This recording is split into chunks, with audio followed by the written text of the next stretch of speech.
सारे लोगों को माँ साहेब जो है वो भवानी माता के जैसे दिखती थी और शोभा जो है वो शिव के अवतार के जैसा। तो माँ साहेब के ममता के साथ शोभा के जो सारे दोस्त थे उन पे उनकी जो महान धार्मिक जो है स्वाभिमानी महत्वाकांक्षी वीर वृत्ति जो है उसका सब पे एक विलक्षण जो है वो परिणाम हो रहा था।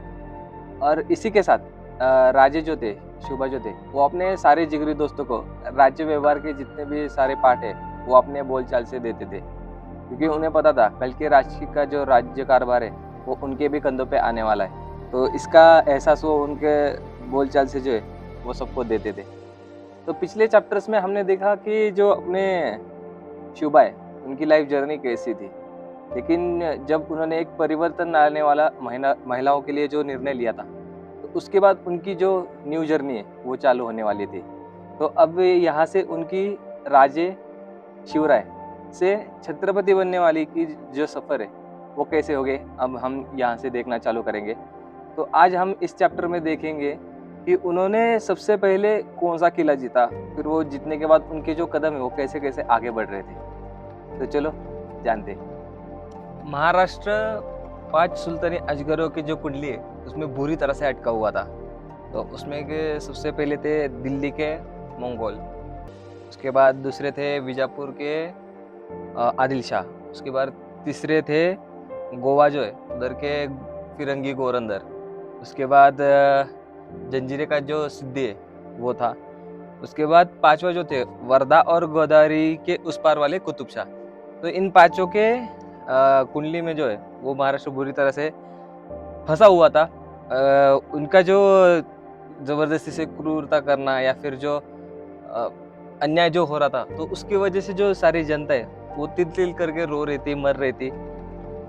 तो ये जो शराबी और नशेड़ी जो सुल्तान थे वो अपने मन से कुछ भी मनमानी करते रहते थे।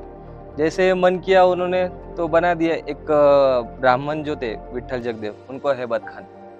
तो ये अपनी मनमानी करते रहते थे, फिर भी जो मराठे वो स्वार्थी बन के जो है वो उनकी गुलामी करते रहते थे।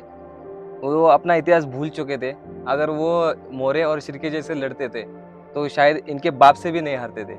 लेकिन शिवाजी राजे ने जो है वो उनकी जैसी गलती नहीं की। उन्होंने अपने पूर्वजों के बारे में जाना, उनसे सीखा और जो सह्याद्री है उसको आलिंगन दिया। तो मावळ के इन पहाड़ों में एक 15 साल का बच्चा जो है वो सुल्तानी से लड़ने के लिए जो है वो दिमाग में पागलपन लेके खड़ा रहा। वो बोलता था मैं स्वराज्य लाऊंगा, यहाँ की जनता को जो है वो खुशी के दिन जो है वो मैं दिखाऊंगा। इन अजगरों के कुंडली में फंसे हुए महाराष्ट्र को उनकी कुंडली में से निकाल के एक स्वतंत्र खुली हवा में जीने का जो है वो स्वातंत्र दूंगा। तो इसी जोश के साथ जो है वो शिवाजी राजे अपने सारे दोस्तों में जो है वो आत्मविश्वास जगाते थे। लेकिन ये जितना बोलने जितना आसान ये चीज़ होने वाली नहीं थी, क्योंकि गिने चुने लोग फौज, तोफ और सामग्री लेके शिवराय लड़ने वाले थे और सामने थे लाखों की फौज, आधुनिक तोहफे और बहुत सारी सामग्री। विजयनगर के 9 लाख की फौज को 4 घंटे में खत्म करने वाले सुल्तानों से लड़ना कोई पागल ही सोच सकता था। लेकिन इनके अंदर जो है वो सब में आत्मविश्वास जाग चुका था। तो शुभा जो थे वो आत्मविश्वास थे। तो अगर स्वतंत्र होना है तो उसके लिए जो तीव्र इच्छा जो मंशा है वो सब में जग चुकी थी। तो इसके लिए वो प्लानिंग करते रहते थे। तो कभी पुराने मंदिरों में, कभी जंगल के जो गुफाएं रहती उसमें, तो कभी भवानी के सामने। तो इनमें के सबसे बड़ा सामर्थ्य उनका निष्ठा का होने वाला था। शिवराय की तुलजा भवानी पे बहुत ही अपार भक्ति जड़ी हुई थी। तो वो हमेशा कहते थे कि ये उसी का कार्य है जो मेरे और आपके हाथों से जो है वो अपने आप पूरा करवा लेने वाली है। भगवान पे विश्वास हो और अपने अचूक प्रयत्न हो तो शिव भारत अपने आप निर्माण हो जाएगा, ऐसी शिवराय की सोच थी। तो अब सारे जो है वो उत्सुक थे कि कब अब जो हम शत्रु पर टूट पड़ते। तो युद्ध भूमि जो है वो उनके एकदम पुकार रही थी, ऐसे उनको लग रहा था। तो सबकी एक ही मंशा थी कि अपने पास जो है कम से कम एक हट्टा कट्टा जो किला है वो अपने पास होना चाहिए। तो उस किले के दम पे जो है वो हम शत्रु से लड़ सकते। बड़े बड़े साम्राज्य जो है या सुल्तान जो अपने पे आक्रमण करने वाले तो उनकी हम बैंड बजा सकते। तो ऐसे सब सोचने लगे थे। तो ऐसे किले जीतने की जो है वो सब में हड़बड़ी जो है वो उनमें दिखने लगी थी। तो शिवराय को भी यही चाहिए था, तो उन्होंने कौन सा किला जीतना है ये उन्होंने पहले सोच रखा था। तो वो किला था तोरना। ये आज का जो वीडियो में मैं आपको दिखा रहा हूँ वही किला। तो ये किला उन्होंने जीतने का सोचा था। ये कानत खोरे में का किला था। तो उस वक्त इससे ऊंचा किला और कोई नहीं था। ये उनको एक गरुड़ के घर के जैसे कि वो उनको होने वाला था, क्योंकि इसे जीत के वो इस पहाड़ पे से जो मावल पे वो पूरा ध्यान दे सकते थे। तो इसको जो महत्व है वो एक किलो के बाप के जैसा भी आप बोल सकते हो, क्योंकि सबसे ऊंचाई पे ये किला लगभग 4,606 फीट पे समुद्र सतह से इतने ऊंचाई पर ये किला है। तो इसे जीतने का जो है वो सबने प्लानिंग कर लिए थे। इस किले को 2 माची है, एक बुदला माची है और एक झुंझार माची है। तो माची यानी कि एक ऐसा जो समान भाग जो रहता है मैदान, तो उसकी संरक्षण के लिए जो दीवारें बनाई जाती है या फिर जो बुरुज बनाए जाते हैं उसको माची कहते हैं। महाराष्ट्र के सबसे स्ट्रॉन्ग किलों की अगर लिस्ट बनेगी तो सबसे पहला मान जो है वो तोरना को जाने वाला था। और इसी के आसपास जो जंगल थे तो उसमें उस वक्त 7 मेटे थी। मेटे यानी कि चौकिया, तो आजकल उसे गेट भी कहते हैं। तो शिवराय की तोरना पे नज़र थी, क्योंकि इस पे बादशाहियों का जो है वो बिल्कुल नज़र नहीं थी। यहाँ पे पहारा भी नहीं था, जो तोहफे वो अस्त व्यस्त गिरी हुई थी। दारू गोला भी कुछ नहीं था। पहारा पहारा लगाने वाले भी कोई नहीं थे, मतलब कुछ भी व्यवस्था नहीं थी। ये किला एकदम बेवारस की तरह गिरा गिरा हुआ था। तो शिवराय ने अपने दोस्तों के साथ एक दिन अचानक कानत खोरे में उतर के जो है वो इस किले को अपने कब्जे में लिया।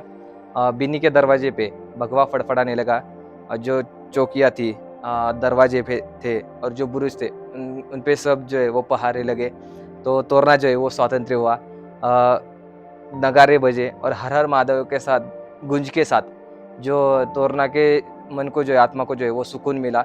और जो यादव वंशज थे, शंकर देव यादव और हरपाल देव, उनको इससे जो है उनके आत्मा को खुशी मिली और खुशी के आंसू के साथ उनके आत्मा को जो है वो यहाँ से मुक्ति मिली। शिवराय ने सारे किले की जो है वो जानकारी ली।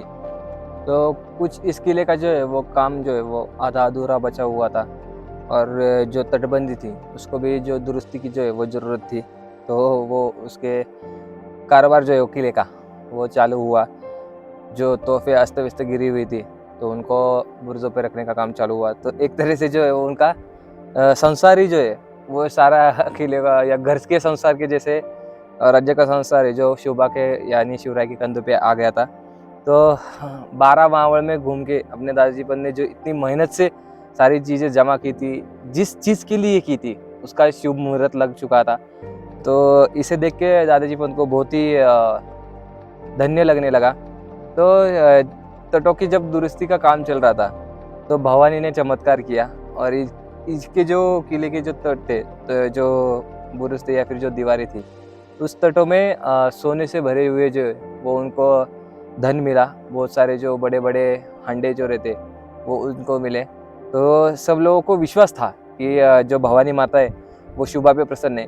अब इसी स्वराज्य के लिए उसने ये अपने को धन दिया है, ऐसे सबको विश्वास होने लगा। तो किसी ने भी उस धन को जो है वो अपने स्वार्थी नज़र से नहीं देखा। नहीं तो आजकल के लोग अगर के थोड़ा बहुत कुछ मिल गया तो पहले अपना हिस्सा निकाल के भागने के लिए देखते, लेकिन उस वक्त के जो लोग थे उन्होंने वो पूरा का पूरा धन जो है वो स्वराज्य के काम के लिए लगाने का सोचा, क्योंकि वो स्वराज्य का खजाना है, ऐसा उन्होंने सोचा था।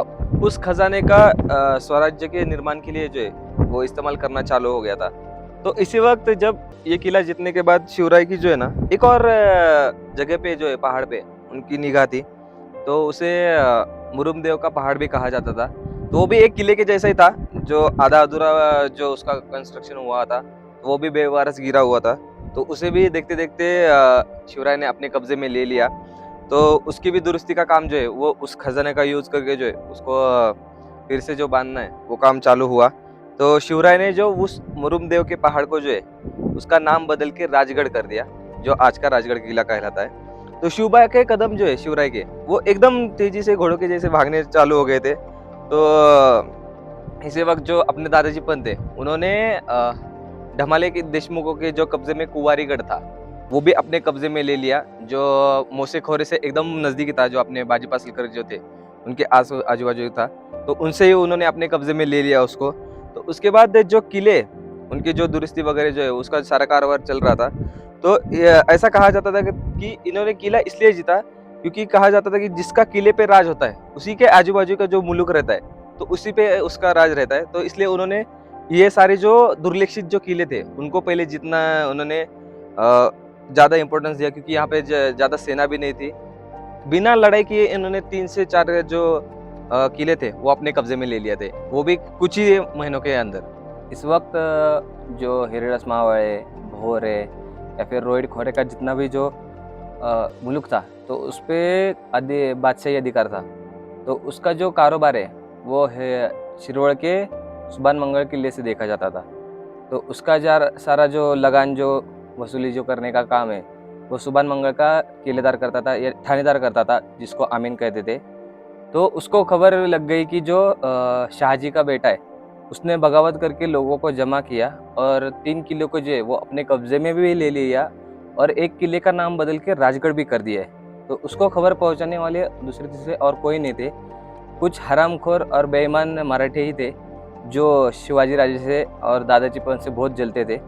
तो उसको इसकी खबर लग गई, और जो इतना ही नहीं हुआ कि जो यहाँ के देशमुख देशपांडे जो खुद जाके जो शिरवड़ को लगान जमा करते थे, वो उनके पास घूमे भी नहीं, और जो जितना भी उनका लगान था, वो स्वराज्य के खजाने में उन्होंने जमा कर दिया। तो स्वतंत्र होने का ये सबसे पहली, बादशाही खत्म होने की ये सबसे पहली कृति थी। सुभान मंगल के आमीन ने सारी जानकारी निकालना चालू किया, और उसको खबर पक्की पता चल गई, तो वो गुस्से में आग बबूला हो गया।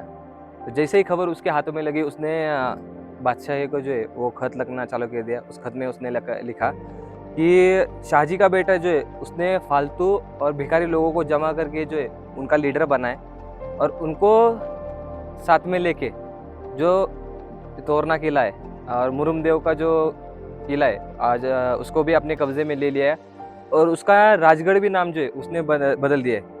और इतना ही नहीं, जो रोहित खोरे में के जो देशमुख देशपांडे, उसको भी उनका उसको समर्थन है, और जो नरस प्रभु गुप्ते वो भी उससे जाके मिल चुके। तो ये खबर बीजापुर में जो आदिल शाह है, उसके हाथ में गिरी। आदिल शाह ने उस खत को पढ़ने के बाद उसको विश्वास ही नहीं बैठा कि कुछ ये लड़के जो है वो बच्चे ऐसा कुछ कर सकते।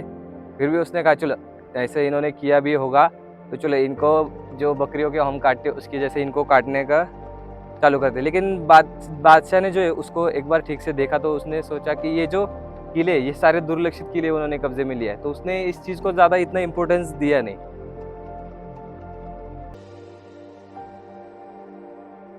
12 मावड़ों में अभी खुशी के और उत्साह के जो है वो हवाएं बहने लगी थी। सबको स्वतंत्र भूमि में रहने का आनंद मिल रहा था, और गर्व भी वो महसूस कर रहे थे।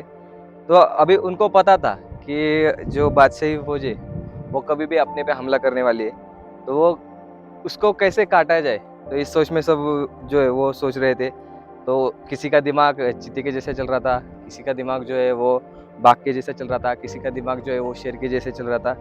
तो बादशाही फौज जब अपने पे आक्रमण करेगी, तो उनकी कैसे शिकार करनी है, इस सोच में जो है वो अब उसके तैयारी में जो है वो अभी वो शांत भी रहने वाले नहीं थे, और विश्रांति लेने के तो उनके पास फुर्सत भी नहीं था। और आगे जो वो मुरुमदेव का जो पहाड़ है, उस पे किले बांधने का जो है वो काम जोरों शोरों से चल रहा था। तो राजगढ़ के नाम से जो है, राजगढ़ किले के हिसाब से जो स्वराज्य की नई राजधानी जो है वो बनने जा रही थी। तो कुछ इस तरह से जो है वो यहाँ तक का जो उनके पहले किले जीतने का जो इतिहास है, कुछ इस तरह से था। तो इसके आगे क्या इतिहास था, ये मैं बताऊंगा आपको अगले हिस्ट्री चैप्टर में। तो अगला हिस्ट्री चैप्टर देखना चाहते हो, तो चैनल को सब्सक्राइब करो और बेल आइकन दबा लो, जिससे आपको उस वीडियोस का नोटिफिकेशन आएगा।